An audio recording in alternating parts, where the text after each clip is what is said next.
So if you tell me right now you have a magic wand and you can take me back to my 20s and erase every traumatic experience I had, and you tell me, would you want that? I'll say no. Because otherwise I would not have been the person I am today. My son wouldn't be here. I wouldn't be here sitting with you. God knows where I'm going to be in this world. And because of healing, I appreciate the good and the bad because I feel like everything happens for a reason. Dr. Sara Al Madani, a visionary entrepreneur, a trailblazer in the world of business, and a beacon of inspiration for countless individuals around the globe. Can you tell me a turning point that made Sara who she is now?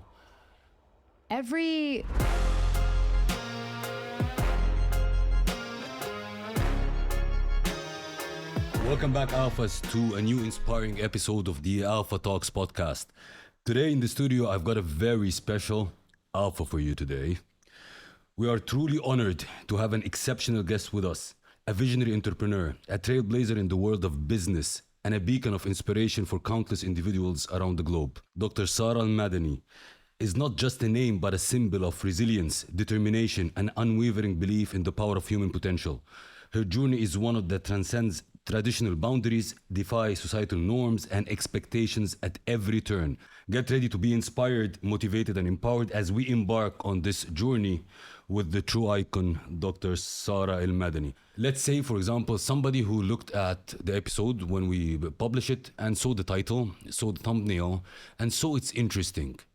What should we guarantee, I would say, that they will gain if they gave us their time today? You will download the best version of you. Ooh, I love that. How about that? I love that. Okay, let's start. Can you give us a little bit of insight about your early life? And I would say the upbringing that you have being an Emirati. And what did this influence your life and success overall?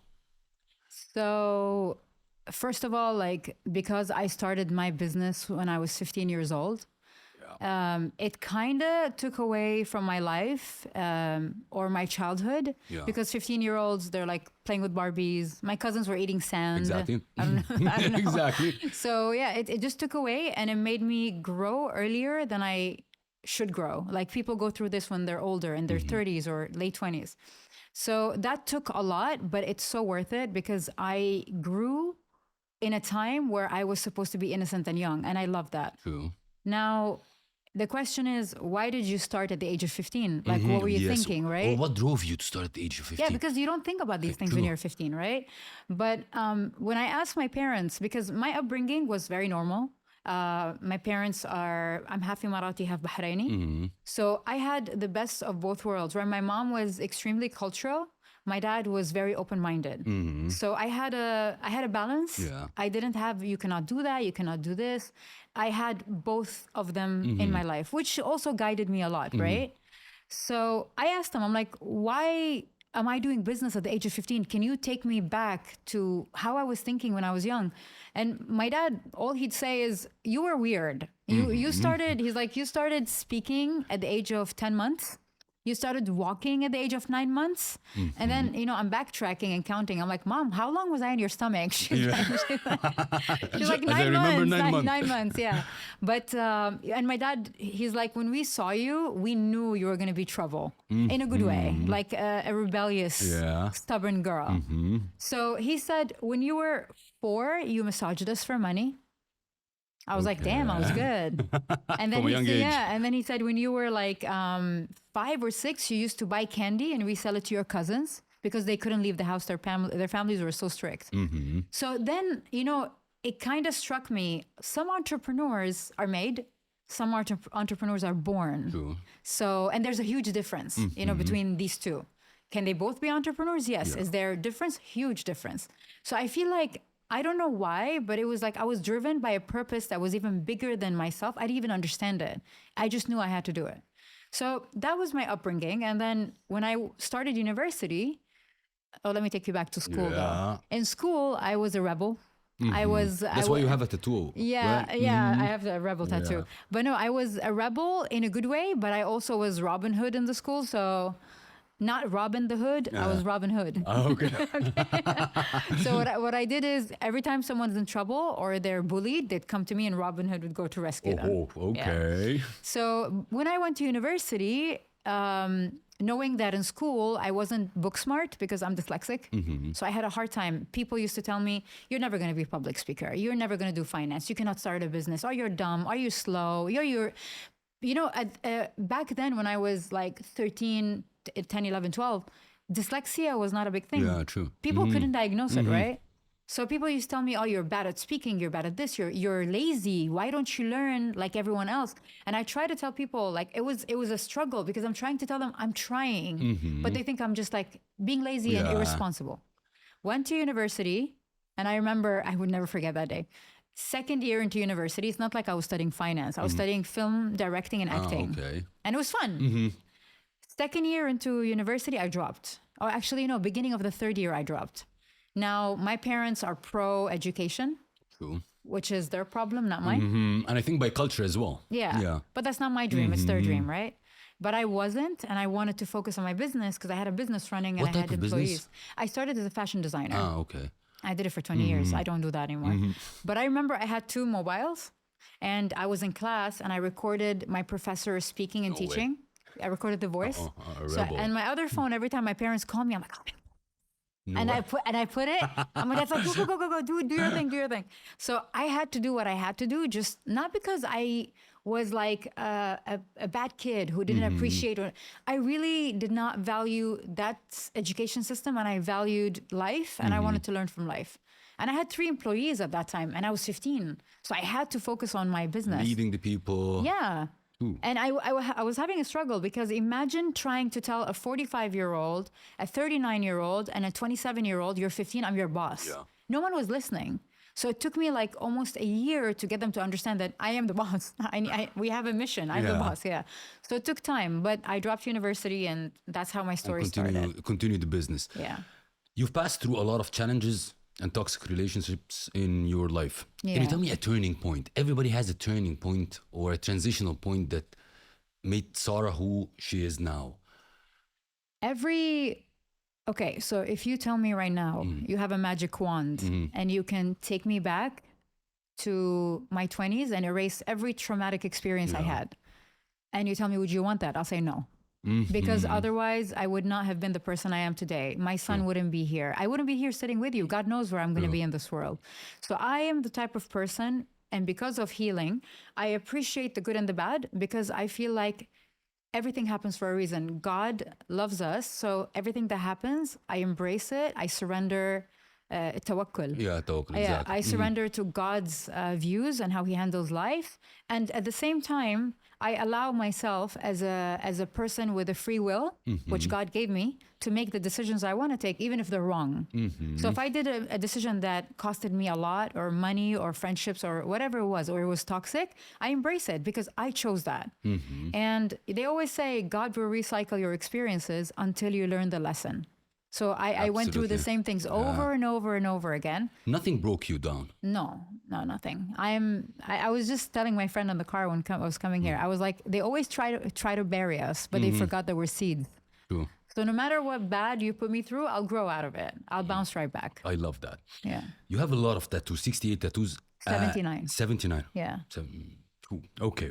Your information is outdated. Absolutely outdated. 79 tattoos. Yeah. Can you tell me like a couple of them and what's the story behind them? The most closest to you. Every single tattoo is a story. Okay. It's either a lesson that I have to learn or a blessing. Because this is how I think humans were designed, our blueprint as humans, right? I don't think we were created to forgive and forget. We were created to forgive but not forget. Yes. Yeah, and people misunderstand this. They go like, I need to forget and forgive. But then if you forget everything you have to learn. 100%. So for me, because like I have a lot going in my mind, I put my lessons on my body, and then I also put my blessings. Like for example, when I had my spiritual awakening, I have this tattoo here. Awakening. It says awakening. Yeah. But for example, a lesson is these 2.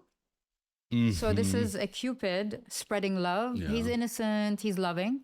That's the same Cupid with the AK-47, a gun. True. Because what it means is basically that you can be loving and kind and an empath with sympathy and love, spreading light. But if you don't stand up for what's wrong, and if you don't stand up for yourself, you're betraying yourself. 100%. So this is just a reminder, because I always thought being a good person means even if you're done wrong, you let go of it. But that's wrong. When you are aligned and when you are attuned with who you are and your higher self, you will not let anyone step all over you. You'll fight back. Yeah. And you have the bee that escapes the matrix, right? Yeah, it's here. That's me. Yeah. That's me. I love So that. let me tell you something about bees. Bees are born. I went to a bee farm when I was traveling, and I was shocked because the minute they're born, they know which type of bee they are, their job, and they get right to work and they start building. How come? Because they're aligned with their purpose. We're as human, we're distracted. Yeah. They're not.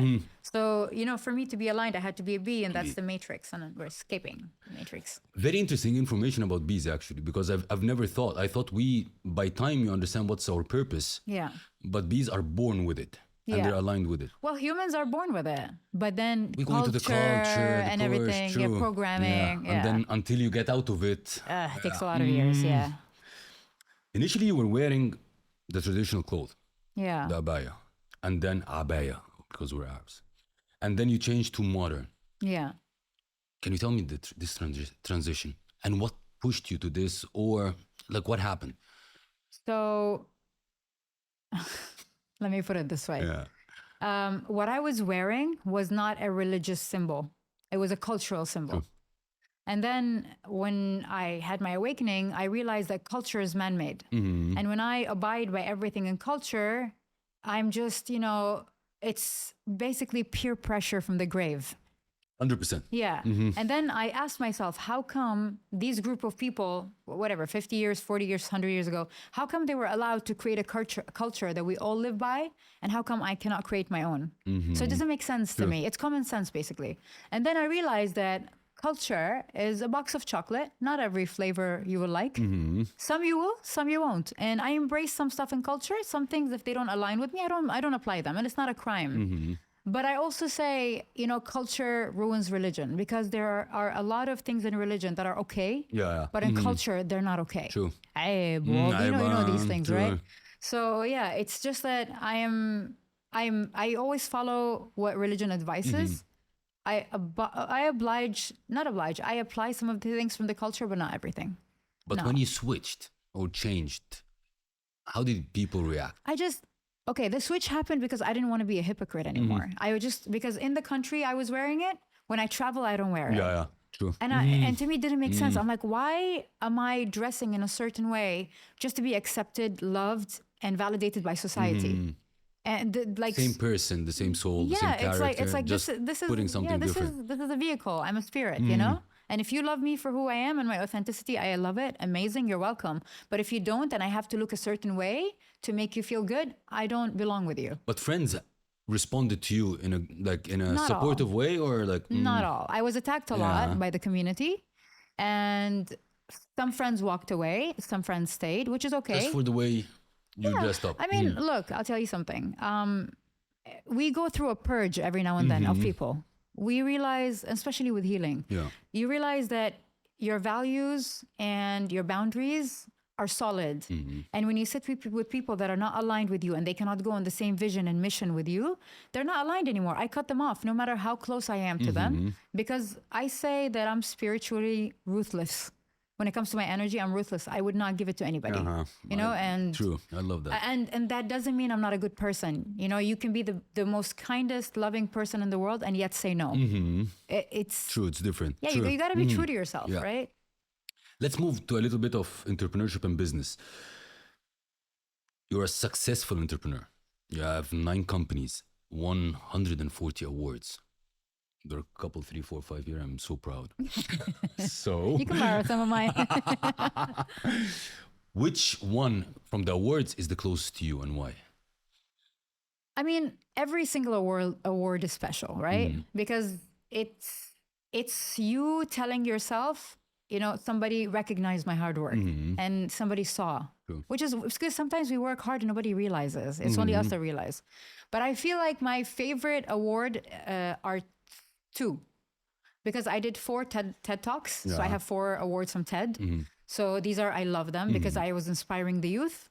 That's the one award. The second award is I won an award for having the best financial strategy in the Middle East. Yeah, so best financial strategy award. So that told me that even though I'm dyslexic and people told me I'm stupid, I'll never make it. In your face. Here's my award. Thank you so much. Yeah. Because awards sometimes they come, they're standing like this. They don't have any connection with you. I remember my time when I used to live in Moscow, and I'm a foreigner living in Moscow from Egypt, and everybody told me like, SEIF, why are you there? You're not doing anything, and you will never grow there. And once I got an award from the Russian president, and at that time, I felt so proud. So that's why I asked you the question, which one was the closest? And I totally understand that. Yeah. If I go to companies, running 9 companies or involved in 9 companies, which one is close to you? And which one is that? Got it. So overall, I'm 37 years old. Overall, I started more than 18 companies. They all failed, which is completely okay. Yeah. It's fun to fail. It's a learning. It's a learning curve. 9 of them survived, and I don't believe in working hard. I believe in working smart, and I don't believe in micromanaging. So I have everything running on its own with people running it, but I'm the CEO of two companies. And the closest one to my heart is a company called Hala. Yeah, that's one. And then the second company is a company called Fix, Ficks. It's a company that merges science and basically products to take care of your mind, health, and body. Okay. But in a very twisted way that's non-traditional. Okay. Yeah, so that's a new company. It's launching soon. But I also just started a new company, so that's going to be the 10th. It's called The Others. And The Others is because I know, not coming from an egoistic place, I know that I'm different. Now, I'm not better than people, but I'm different. Yeah, and it's completely fine to say that. So me and my business partner called it The Others because we're trying to find people who feel like they don't fit in and they feel like they are the others as well. Okay. And it's an education platform. So very nice. Yeah, so everything I've ever learned in life, I dump everything there in courses and for people to just have access and download the best version. The name is amazing, actually. The Others, yeah. Love that. Can you tell me what contributed to your success? If you just want to summarize it, what contributed to this success? 140 awards, 9, 10 companies. I think there isn't something specific that contributed to the success, but I remember when I was 22, I met this local woman and she was a businesswoman. She had like 3 companies and she was young. And I was like, whoa, like an Arab doing all of this. And then I remember I went home and I was praying and I said, God, I want to be strong. God, I want to be resilient. God, I want to be this and this and that. And now at the age of 37, I know that all the hardship that I went through life, that was God giving me all the things I asked for. I cannot be brave if I was not scared at once. I would not be strong if I wasn't weak. I would not be resilient if I was challenged. You know what I mean? So it's not like you sit down and do your affirmations and you become brave and solid and all that. No, you have to really go through hardships to learn all these characteristics about yourself. Like I didn't even know that I was patient.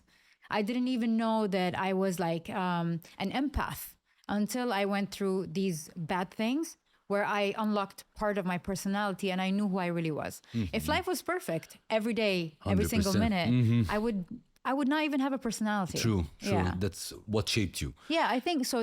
What shaped me and what made me resilient and made me start all these businesses, number one is I don't feel failure. I'm not brainwashed by society to feel like failure is something I should be ashamed of. So I don't care. I fail every single day. Every time people tell me there's a new idea, we might lose money, I'm like, let's do it. Let's do it. Let's do it, you know, because you never know. Yeah. And I feel like people quit when they fail, not knowing that if they hanged in there for another month, they would have been worth millions and millions of dollars, right? True. So people give up. So that's one factor. I don't fear failure. Number 2 is I believe in free will, so I allow myself to take decisions. I don't manage, I lead because management burns me and burns the people that work with me. So I'm a leader. And I think all these things and the characteristic of my personality is what makes me who I am as an entrepreneur. 100%. Yeah. Let's talk about Hala. Yeah. You're a CEO of Hala. Yeah. So can you tell us what is this platform? And in a nutshell, what's your leadership style? So basically, Hala is a platform that you can literally go and get anything you need from a celebrity directly to you. Very interesting idea. Actually. Yeah, I mean, it's not a new idea, but there's a company in America that's doing so well. They're worth $1 billion. We did what they've done in 4 years. We did it in 3 months. So then we realized our potential is big. Basically, you go on the website, you can buy merchandise from your favorite celebrity. You can buy direct personalized videos from them.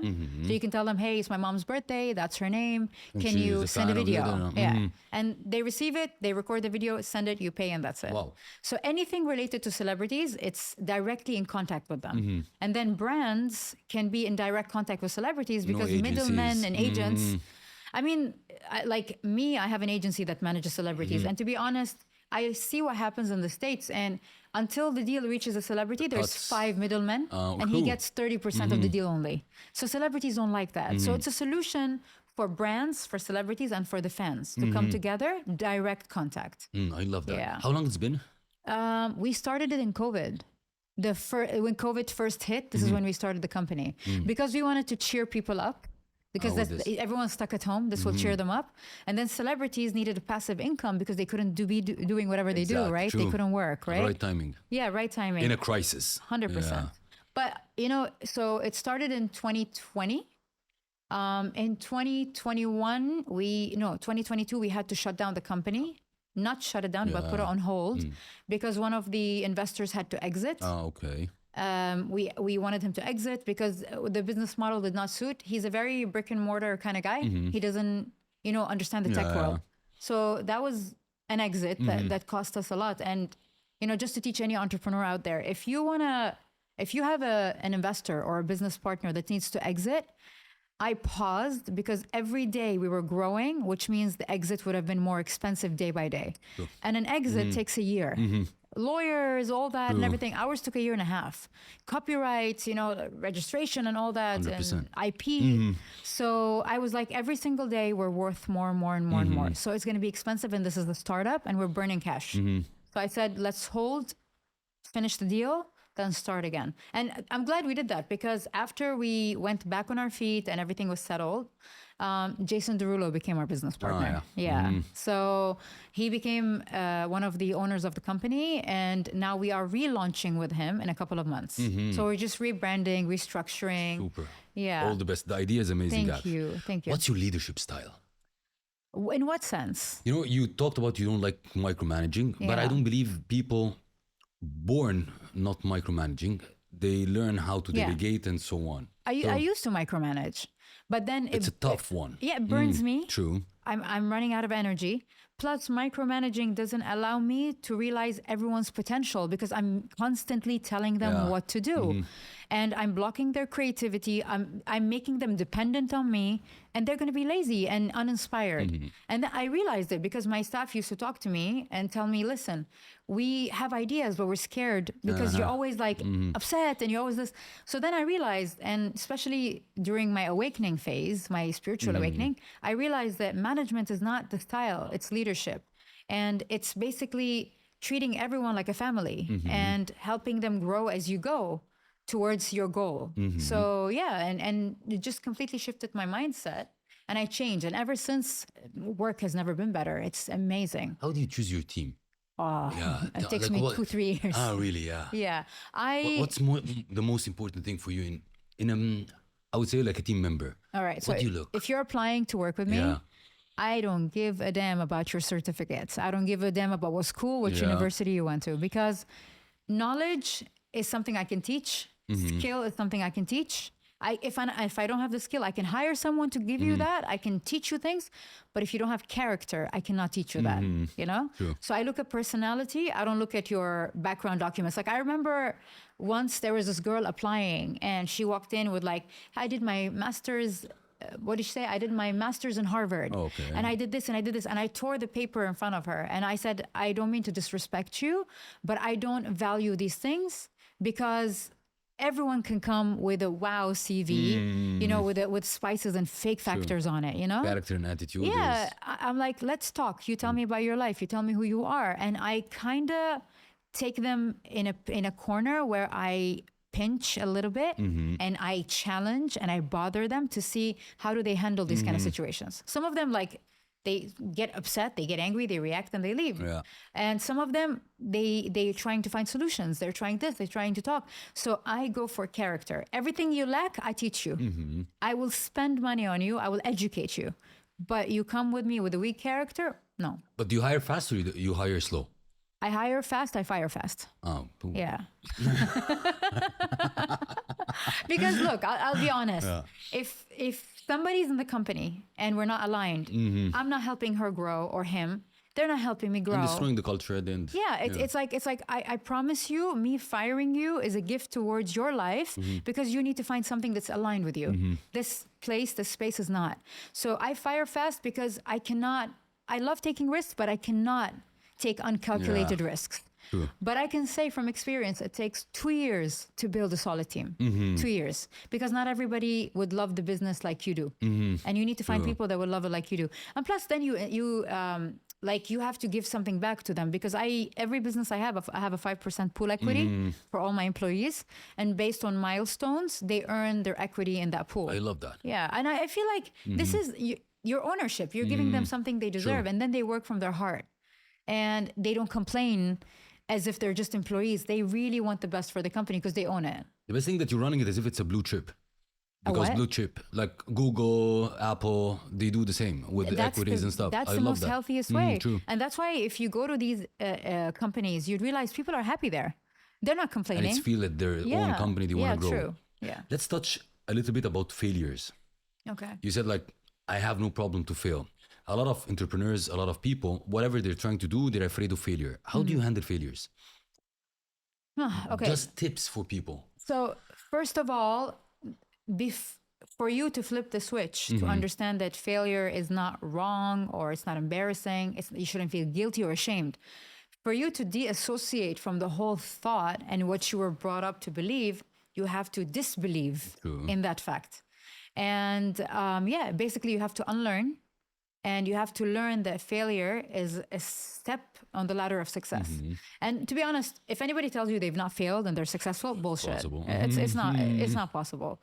People learn from failure more than they do from just being successful. True. Yeah. I had a mentor of mine that he was telling me, Saif, if you want to succeed, there's something called the pendulum of success. Yeah. So if you want to succeed big, you need to fail big. So you don't need to worry about failing. Yeah. Throughout your career, your businesses, what is the biggest mistake you did, and what the lesson you learned? The biggest mistake ever was thinking that in business you should not separate your emotions.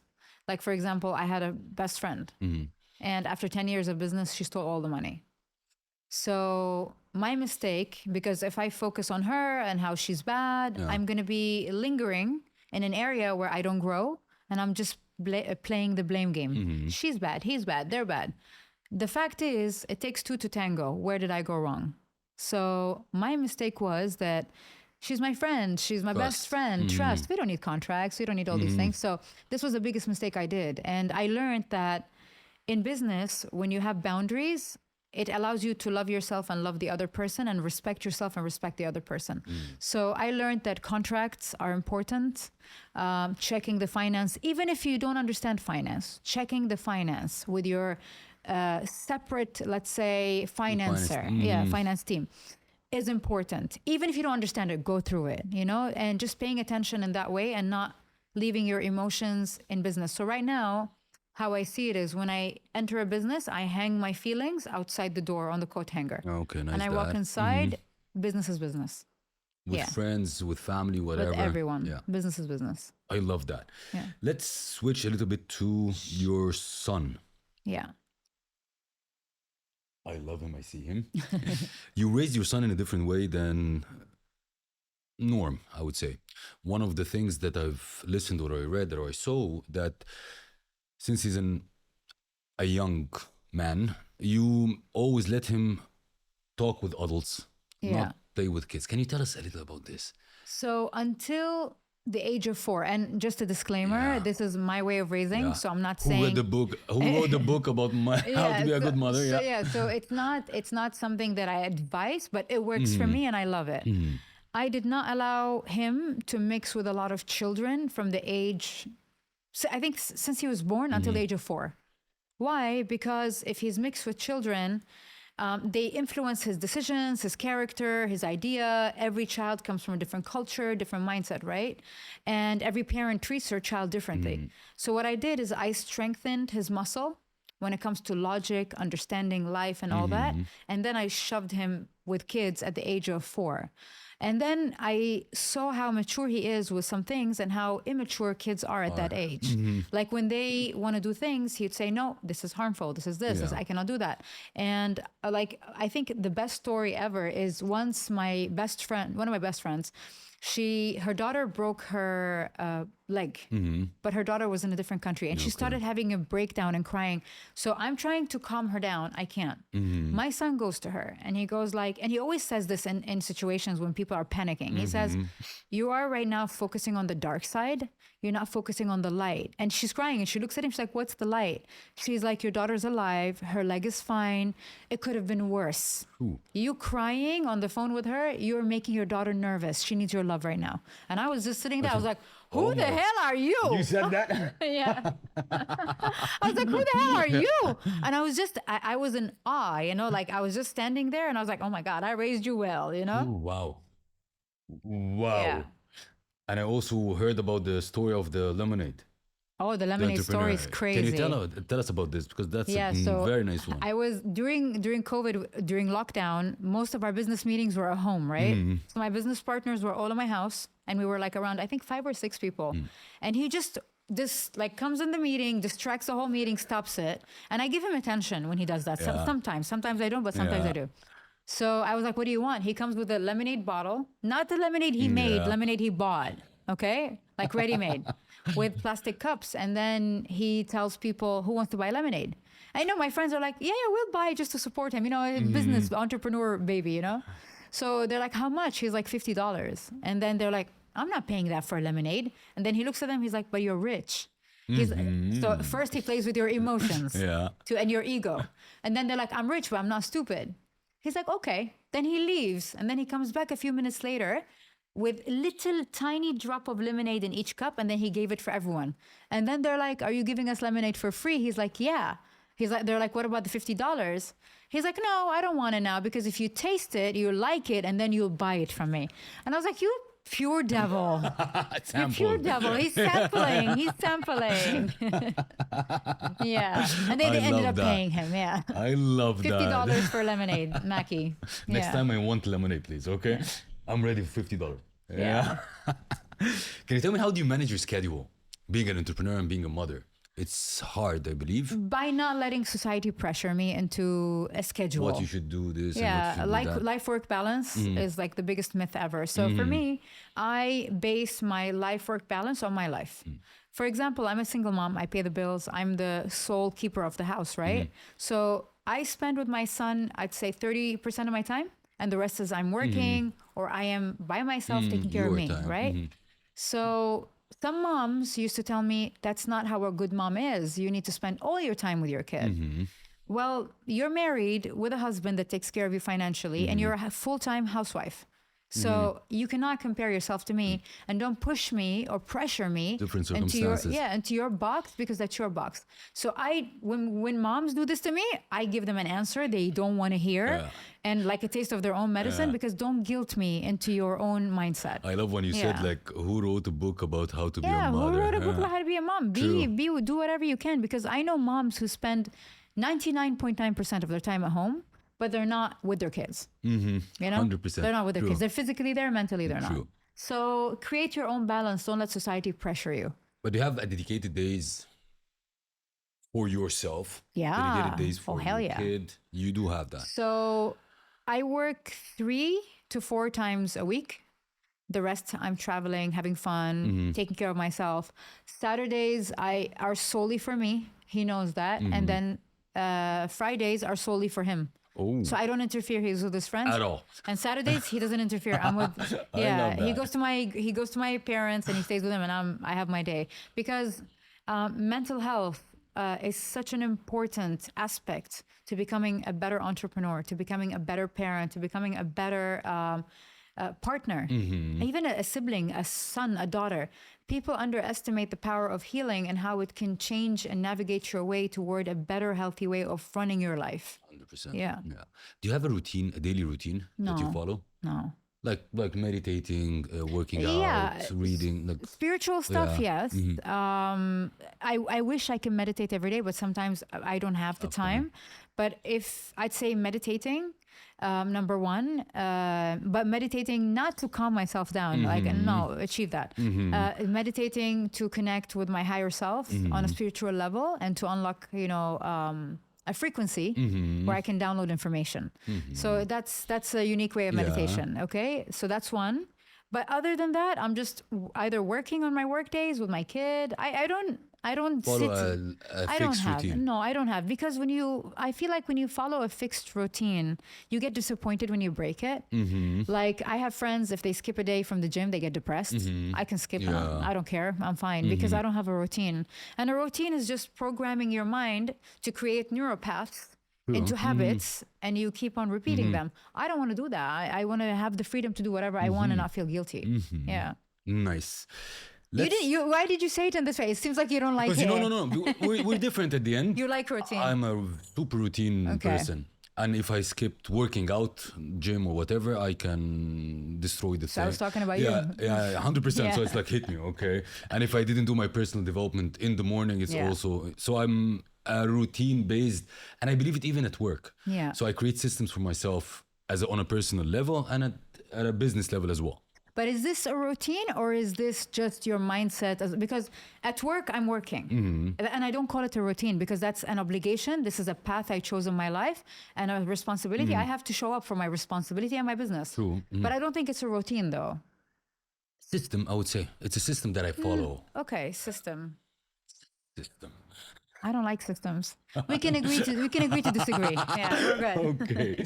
Let's talk a little bit about... I know you don't like this word, empowerment. I hate it. Yeah, I know. So you say that women don't need empowerment. Hell no. They need to be inspired. Yeah. How do you help women to achieve this? Do you like empowerment? It's more about inspiration, 100%. But how do you inspire the woman? By showing them they can. Example, leading by example. Leading by example. So I have it tattooed here, light worker. My mission and vision and my passion and my purpose in life is spreading knowledge and light to people. I believe in this, So I use my social platforms, any voice God gave me, and I monetize it, not financially, but into changing people's lives. All right. So this is very important for me. So in my platforms, all I'm doing is I'm not inspiring only women. I'm inspiring both women and men to be the best versions of themselves, to free themselves, to just live life at the edge and just enjoy it instead of like waiting for the time to be right or for it to be easy for them to do so, right? So women, they are so powerful. And actually, recently, a study came out that said women had more brain cells than men.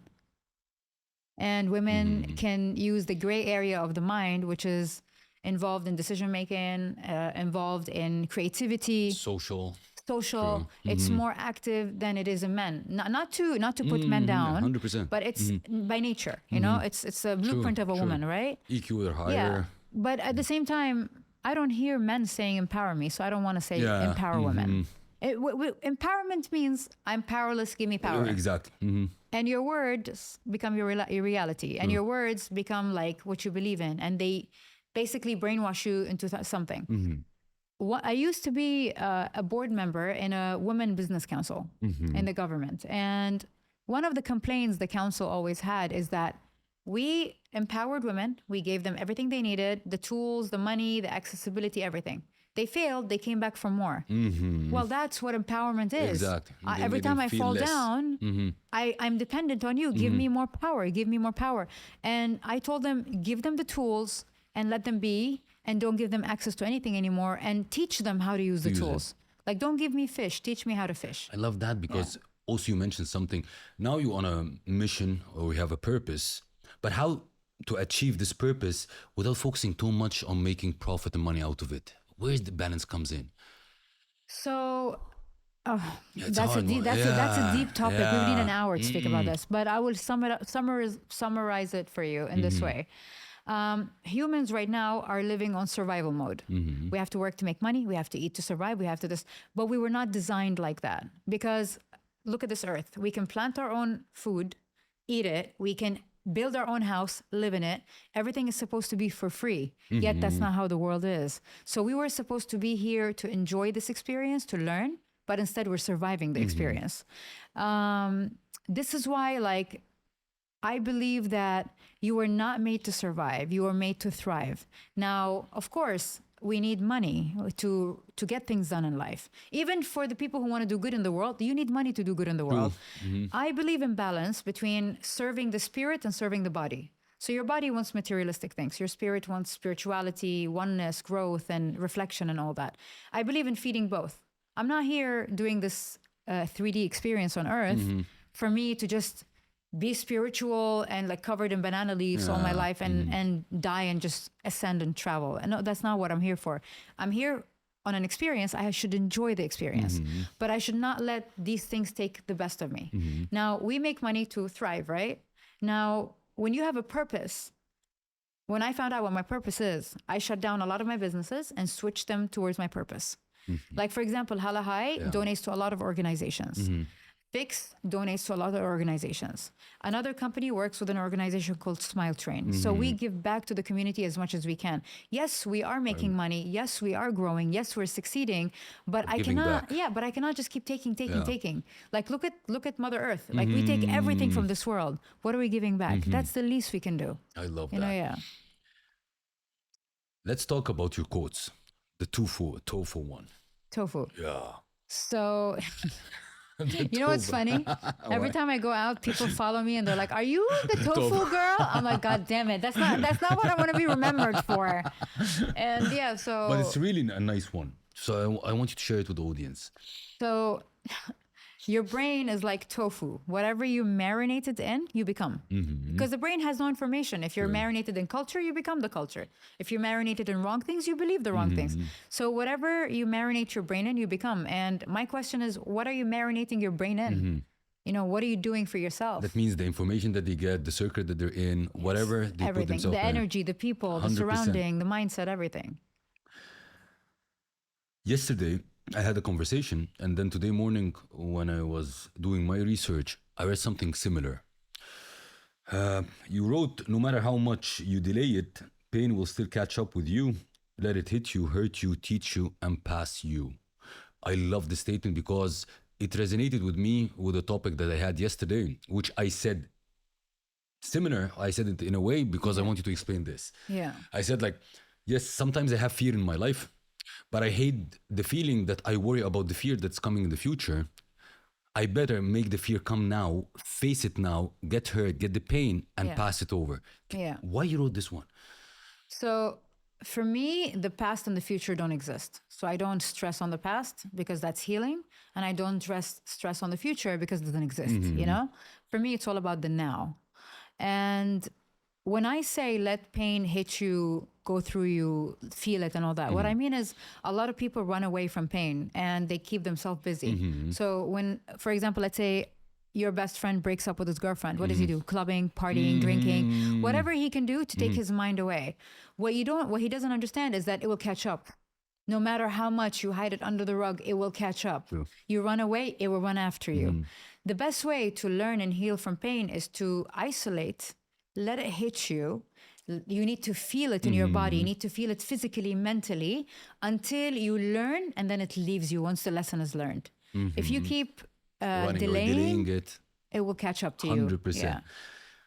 We talked about the work-life balance, but I want to talk about how do you take care of your mental health. It's an extremely important topic. Can you give a couple of tips for people who want to take care of their mental health? Well, see, the thing is, my tips are mine. Yeah. I don't know if they apply to people, but for me, I am a very open person to knowledge, which means I'm not judgmental. I'm very open-minded. So I go out there searching for knowledge all the time. So my day, if it comes to self-growth and healing and awareness and all that and mental health, would be definitely meditating. Then watching a lot of spiritual content. I'm always on Gaia. I don't know if you know about Gaia. Are you into these things? No. So Gaia is an app like YouTube, but all spiritual content, videos. Yeah. So it just teaches you more about your spirit. And the more you feed your spirit, the more you realize, oh my God, what was I doing all my life? You know, what was I told?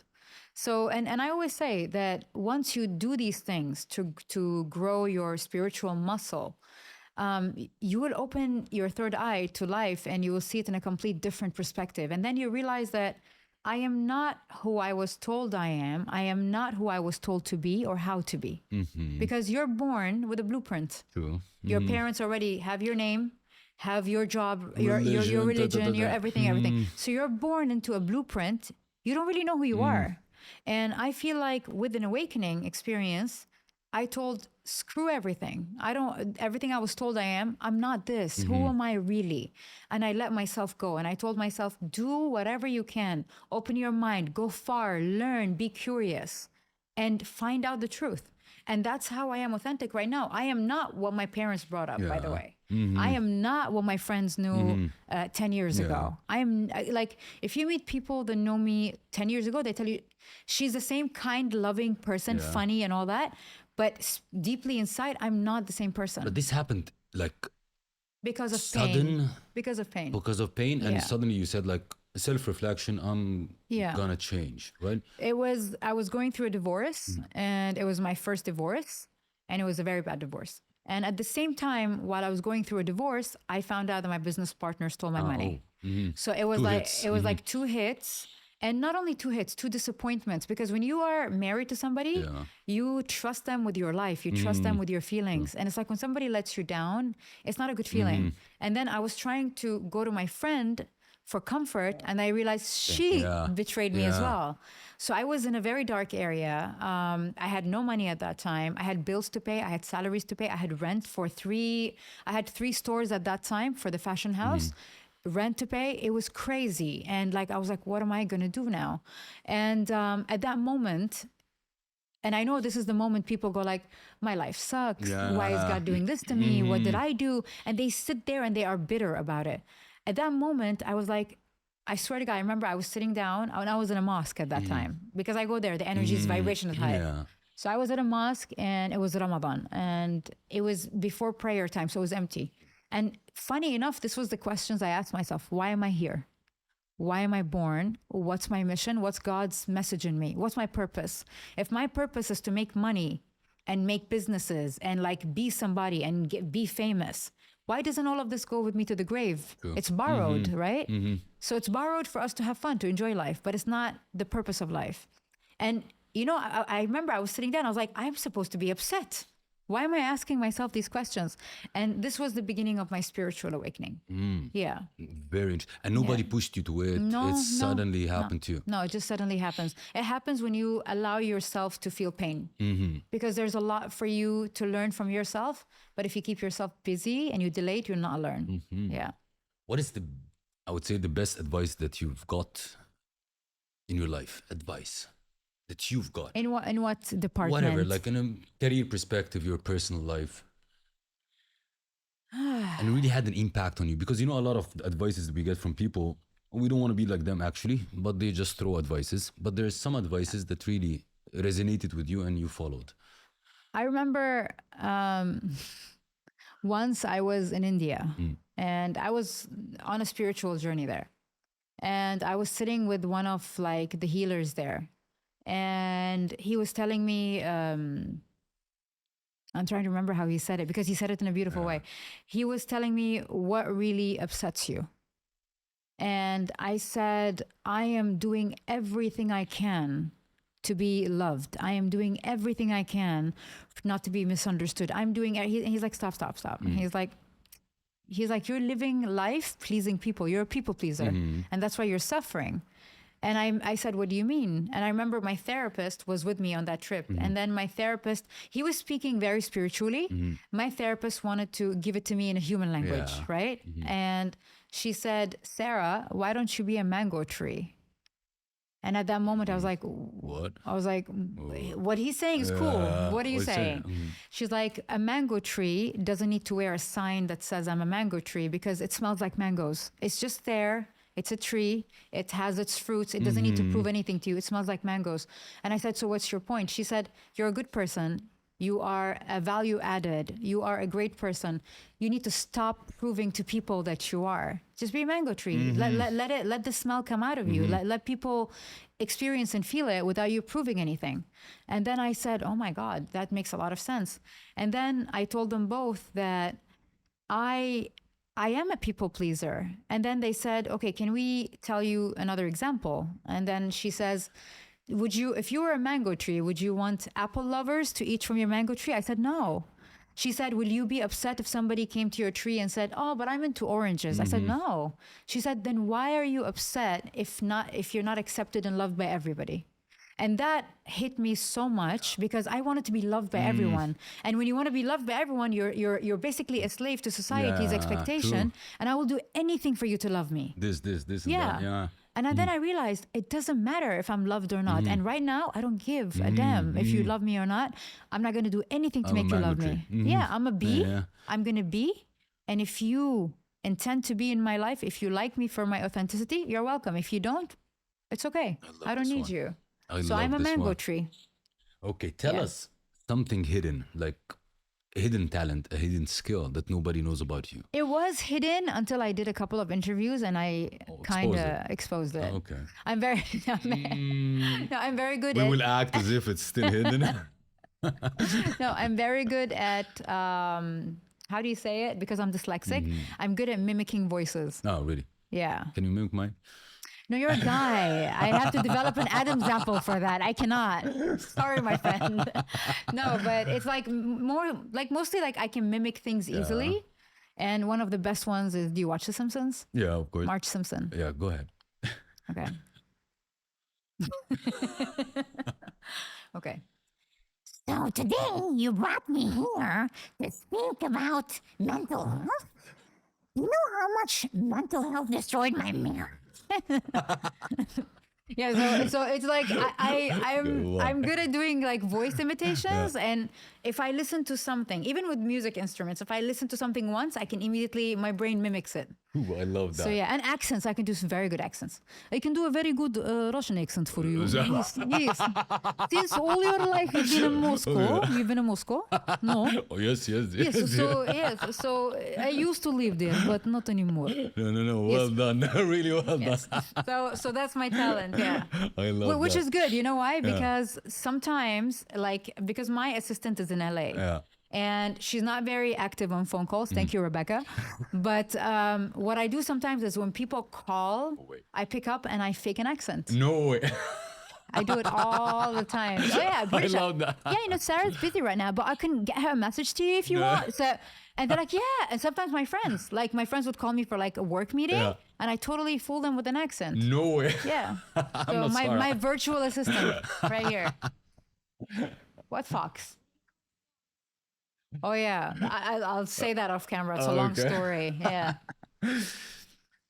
What message do you want to leave our audience with today? You have one life to enjoy, and life is short. Not success, not happiness, not love, not money. Nothing is guaranteed in life. The only thing guaranteed is death. 101%. Everybody's dying. Yeah. When, where, how, we don't know. It can be the minute I leave this office. I can be dead.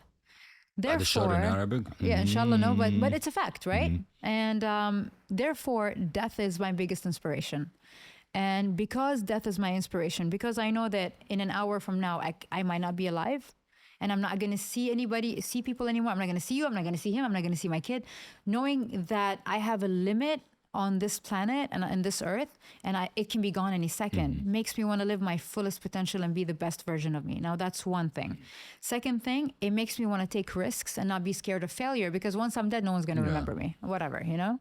And the most important part is that nothing will go with you to the grave. Not your money, not your cash, not your fame, nothing. Not your Instagram account, nothing. The only thing that will go with you is how you impacted people's lives and how you made them feel. And that will keep you immortal in their hearts. And that's very important. And that said, that's the only thing guaranteed in life, which means you are a human being with a free will. You need to practice your free will, because a lot of people do not practice their free will. They're still waiting for somebody to tell them it's okay to get divorced. It's okay to leave this job. It's okay to leave the country. We are always seeking validation. And if we want to do something, we always ask for permission, while the only permission you need is from yourself. Cool. You have free will, practice your free will. Use it, because a lot of people are existing and not living. True. You need to live. Love it. The last part of the episode is... Fire questions? No. We have a small ritual. Okay. It's called the Alpha Talks Memoir, where you get to write what's your experience in the Alpha Talks podcast. Okay. We will do it after the shooting. The second is you will answer a question from the previous guest, Alpha guest. Oh, wow. You don't know who's he or she, and you will do the same. You will write a question to the next Alpha guest. Okay. And it's our way of connecting with the Alpha guests together, even they don't know each other. Got it. I'll tell you the question from the previous Alpha guest. Okay. I hope I can read. That's a pharmacist's handwriting. Oh my God. How many years did you expect to live in Dubai, and what changed this time frame? It's off. It's off. It's off because I'm Emirati. I have no choice. I've been born here. So forever. Is it a guy or a girl? It's a guy. So I'll just write, bro, I had no choice. That's it. That's my answer. I love the answer. Sarah, thank you very much. Thank you so I much. really enjoyed it. Thank you for coming. And of course, we'll have more episodes to come. Thank you so much. It was a complete honor. That wraps another inspiring episode of today's show. I hope that this episode has ignited your inner alpha and left you feeling inspired, motivated, and ready to conquer any challenge that comes your way. Remember, alphas aren't born, they're made.